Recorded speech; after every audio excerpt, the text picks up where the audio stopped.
All right, have and have not fans. Now, this is a special video because it is number 600. No joke, this is video number 600 on this channel. I cannot believe it.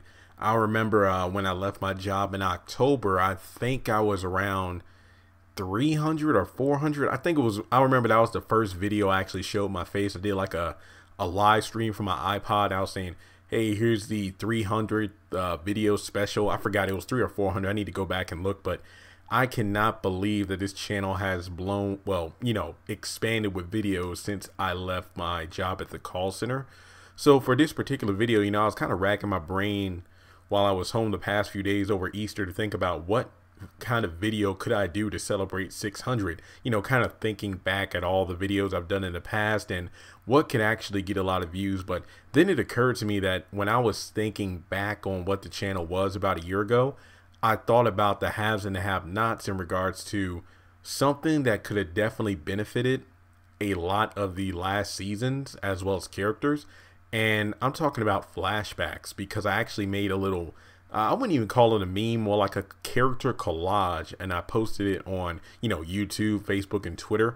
It did pretty well in terms of response from fans who had their opinions on it. It was about, hey, Easter, we celebrate the resurrection of Jesus. So speaking of resurrection, if you can bring back one character from the show who has died, who would you bring back? And on the picture I had Jennifer, Quincy Jr., Quincy, Maggie Day, Warlock, Amanda, and Professor Cannon. And I said, hey, this is only 7 people, but obviously if there's somebody not in this collage that's died, just let me know. And it began to make me think about how it would have been great. It would have been great to kind of bring things around full circle. So even for characters who have died, you can at least have them show up in flashbacks. Now, for anybody out there that watches, Arrow on CW, you're well aware of this, and this is honestly one of the most annoying things from the past few seasons of Arrow was the extended overuse of flashbacks, where we see Oliver Queen, back on the island and doing training and stuff like that. But there's actually been good flashbacks recently from with the current cast members, as like something that happened a few months ago. I think the same thing would have definitely worked out a lot for the haves and the have-nots. Like whenever Catherine and Jim think about Amanda, where they went wrong, how she became the way she was. I think with their development with Wyatt, what's coming up in the back half of the season, where he's going to be like the freaking Incredible Hulk trying to kill him when he's strung out on drugs, and says that, what, if I can't put you in jail, then I want to put you in the ground, or something along those lines. And I think about the fact that they could definitely sit down and have flashbacks where they have Wyatt, maybe as a teenager, when he was at that camp, and even flashbacks from earlier seasons. Why don't they? I want to be honest here. I think flashbacks, I wouldn't mind flashbacks if they were flashbacks from like season 1, season 2. I would rather have flashbacks from previous seasons as opposed to the recycled dialogue we get in almost every episode. Seriously, let me know in the comments. I mean, I'm not cutting the video here, but I just wanted to get some thoughts. If you had a choice, Tyler Perry reworked things, would you have rather him kind of implement flashbacks from previous seasons as opposed to hearing the same dialogue like every episode? I mean, obviously, don't overuse flashbacks. Like, not every episode has to have a flashback to, like, man, remember when the black sedan thing was the big mystery of season 2 and stuff like that. You can recollect on that, but you don't have to have it be a major part of the show. I think we actually got, I don't think we've gotten flashbacks, but I think we've gotten montages of flashbacks. I remember when Candace got her house. Remember how she extorted the money from Jim? That woman showed her around the new house, both her house and Benny's new house. And then I cannot remember the name of the song. It's like, nope, I'm not going to try to sing it. It's like, nobody help me. Something, and it was like a montage of like in flashbacks of season 1, pretty much every interaction that Jim and Candace have had up until that point, having the sex, the blackmail, the extortion. It was pretty much all it was us seeing everything that went down between those two and how Candace got to where she was then. I think even when Jeffrey was kind of reeling and realizing what he had done when he stabbed his mother, he went back to the hotel. I think it was the Sarandon Hotel at the time. It wasn't the Artesian. I think so. I don't remember exactly which one, but I know he was having like a psycho moment. Like he was, you know, holding his head. He was, I think he was in the closet. No pun intended. Like I think he was really in the closet of his hotel room and kind of like thinking back about all the times Veronica had, you know, told him off. Pretty much everything that she had done, you know, verbally abused him up until that point with Quincy, Melissa, just talking about him being gay. And he was pretty much remembering that, if I'm not mistaken, Jeffrey wasn't having flashbacks where we can see them. I think it was like the camera shooting from different angles. So it looked like Jeffrey was literally spinning around because it kind of represented the craziness going on in his head, pretty much everything racing through his mind. We pretty much just overheard the dialogue of Veronica belittling him from season 1 to the present. I think and I could be wrong here, but the only other time I remember flashbacks was right before, you know, Warlock got shot by the Malones. It was when Warlock showed up to the restaurant, sat down at the table beside Melissa and across from Candace. And Candace was pretty much remembering all the times that Warlock, you know, took advantage of her and threatened her and whatnot, and then ended up shooting Quincy Jr. and then he got killed. So those are the only flashbacks that I can like remember off the top of my head.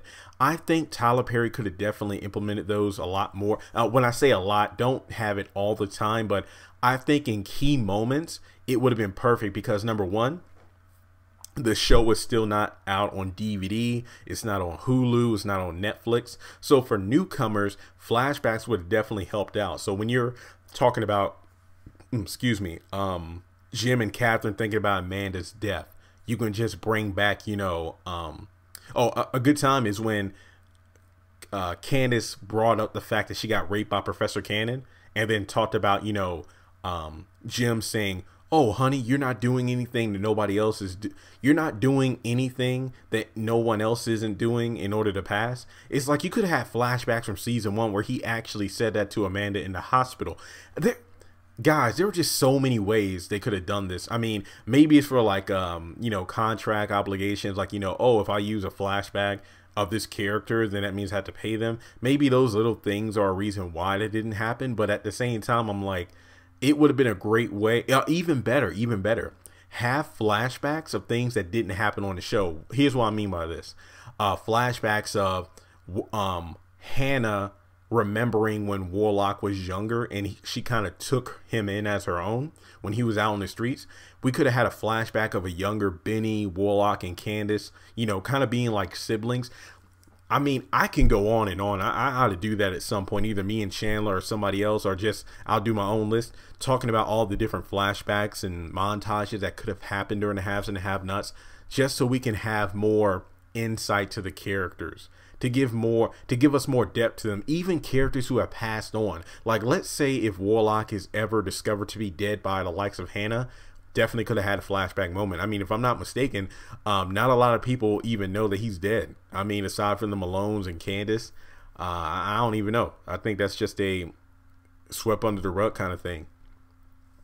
I actually remember tweeting Jennifer or Shari Henry. Oh, wow. I feel bad because I actually tweet her all the time, but I am Jennifer on Twitter. And I just talked about how it's a shame you got killed off the way you did, because there were so many things that were still going on relevant to your character that we didn't know about, like, you know, your investigation into Amanda's murder.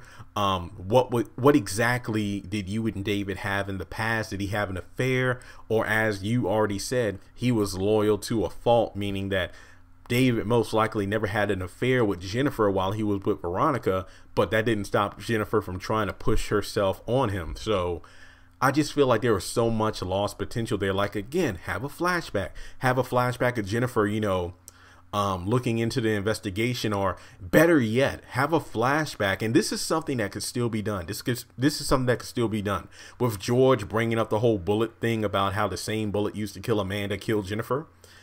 Have a scene where we have Jennifer in Amanda's room. Remember, she came to the house to check out the crime scene, and she didn't call it a homicide but a suicide.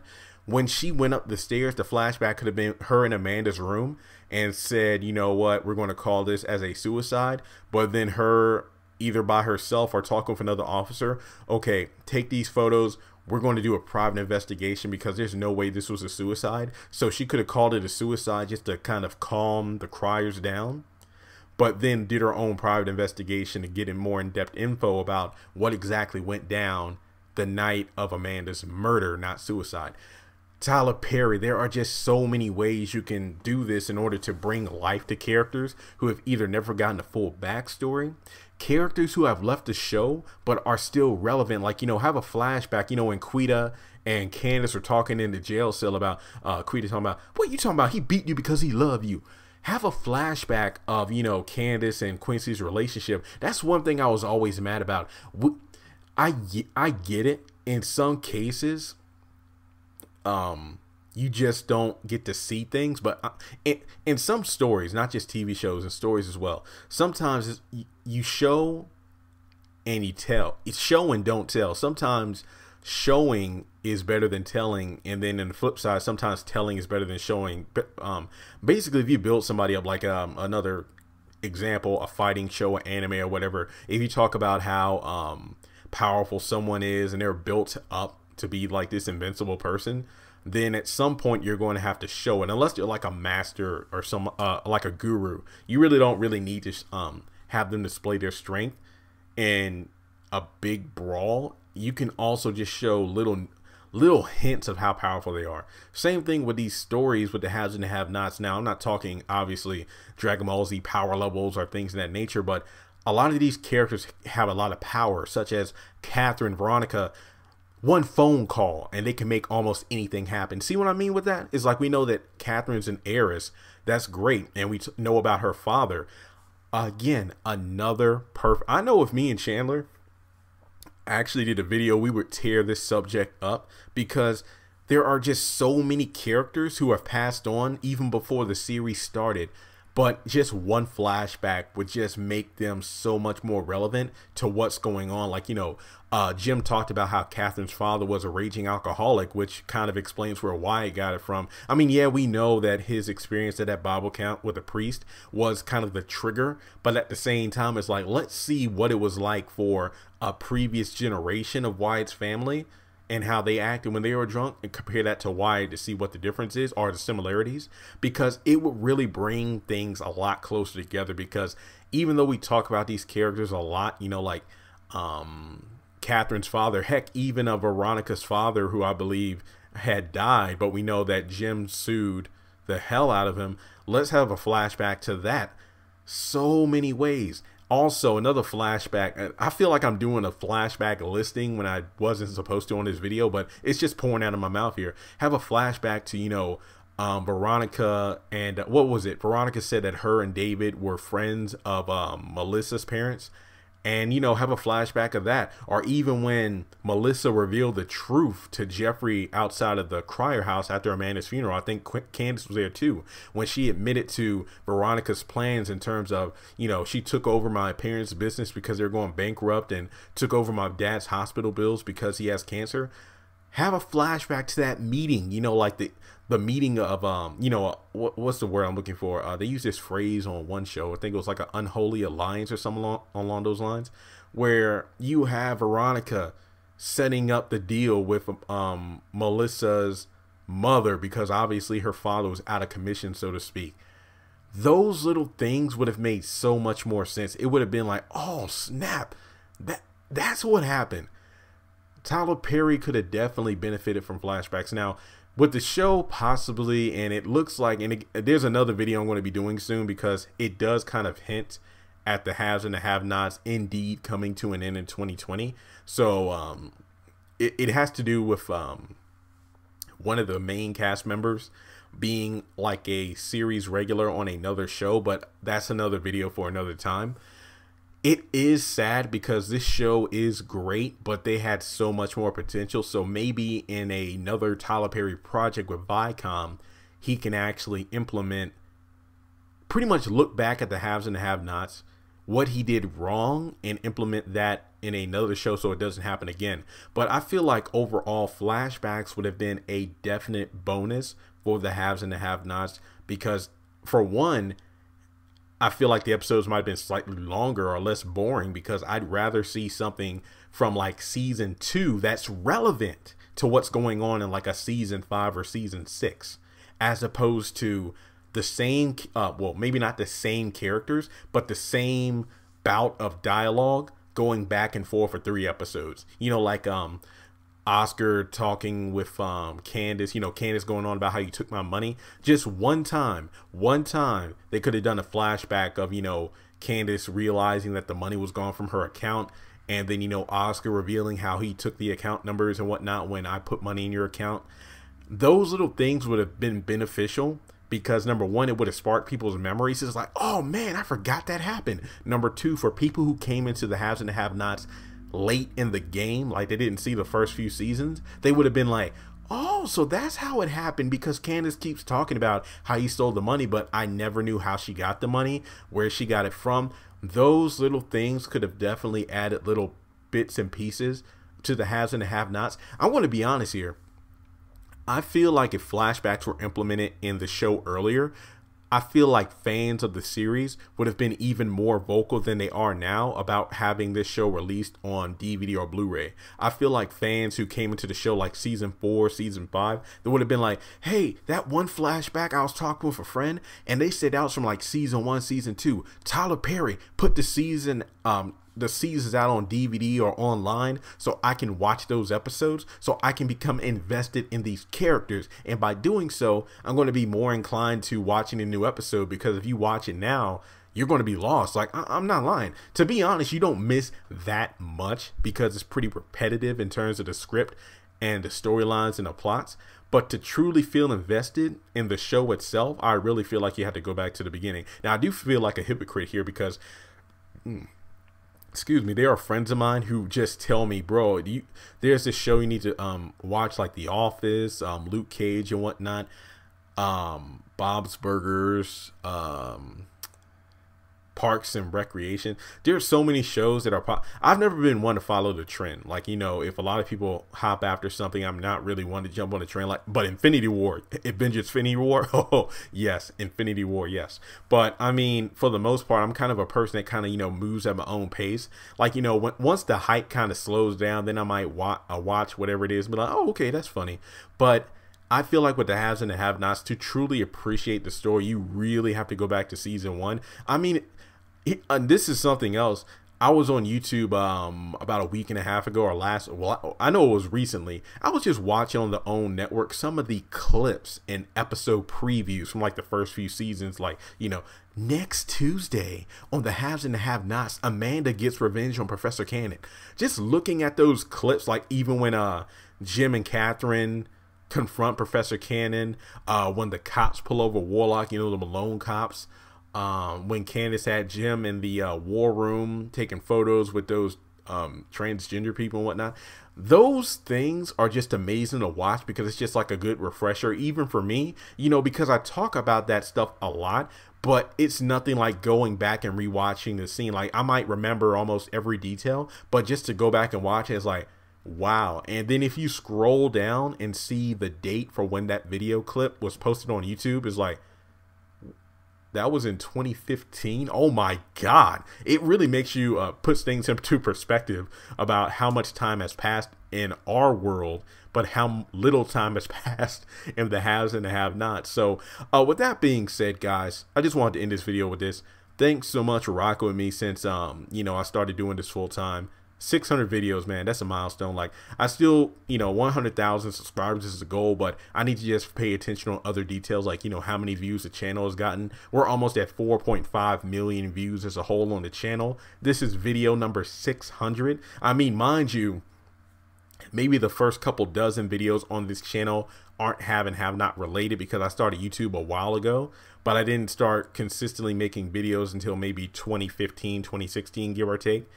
And it just shows you that this show was great, amazing at a time, because I could have easily done videos about Dragon Ball or anime or comic books or other TV shows that are big out there. I mean, mind you, the channel would probably be bigger if I had done that, as you know, but you can't go back in time. But I just wanted to say that I do love the haves and the have-nots. I am hard on the show at times, but that's because I love it. It's like I can critique it because I feel like I've been watching it since episode 1, so I know what I'm talking about. I'm not just behind a microphone ranting and complaining, because as you know, I also get behind this microphone and talk about things that I praise about the show. It's like I talk about it when it's good, I talk about it when it's not so good, and I offer my own thoughts and perspective on how things could be better. But with that being said, let me know in the comment section below, you know, do you agree with me in fact that flashbacks would have been a great way to give us reminders of things that have happened in the past? And maybe if they ever uncover the full mystery of Amanda's murder, they actually do a flashback to that night and show what exactly happened, like who the shooter was, how Amanda got shot and then placed in the bed. So many things could be solved with a simple flashback. This would be a great way to bring back some of the older characters, even if it's for like a 2 to 3 minute scene. That's all it takes. Is like, okay, Warlock, we're going to sign you on so you can do this one scene as a flashback and you're, you know, free to go on to your other projects. Quincy, Amanda, and the list goes on, guys. The list goes on. So with that being said, I appreciate everyone so much for supporting the channel. Don't worry, even with the show most likely ending in 2020, if depending on Tyler Perry's other projects, I'll definitely keep the channel kind of Tyler Perry based, but that doesn't mean I won't be doing other things on the channel as well. So please subscribe if you haven't done so already. I think we're we're a little over 23,000 subscribers right now. I feel like once we get to 25, I'll be really pumped, because it's like, oh my gosh, it's 25% or 1/4 of the goal. But I just want to say that I appreciate everyone who subscribes to the channel. I know that the last few minutes of this video is kind of like me babbling on, but I can't stop talking about how much I appreciate everyone. But in the comments below, let me know your thoughts on the whole flashback things I brought up. Let me know what other video ideas you would like me to do in the future. And I do have about 5 or 6 videos on tap to do based off of comments I've seen on other videos. It's like, hey Jeremy, can you do a video about this and this? So hey, with that being said, it is April the 4th while I'm recording this. So think of it this way, 4 weeks from today or tonight, whatever, when I'm recording this, it's going to be a Wednesday, meaning that we'll be talking about the episode that aired on May 1st. So basically 4 weeks from today will be May the 2nd. So just hang in there. More videos are going to be on the way to kind of close the gap between Veronica looking in David's house to when we pick up at the episode called Veronica's House.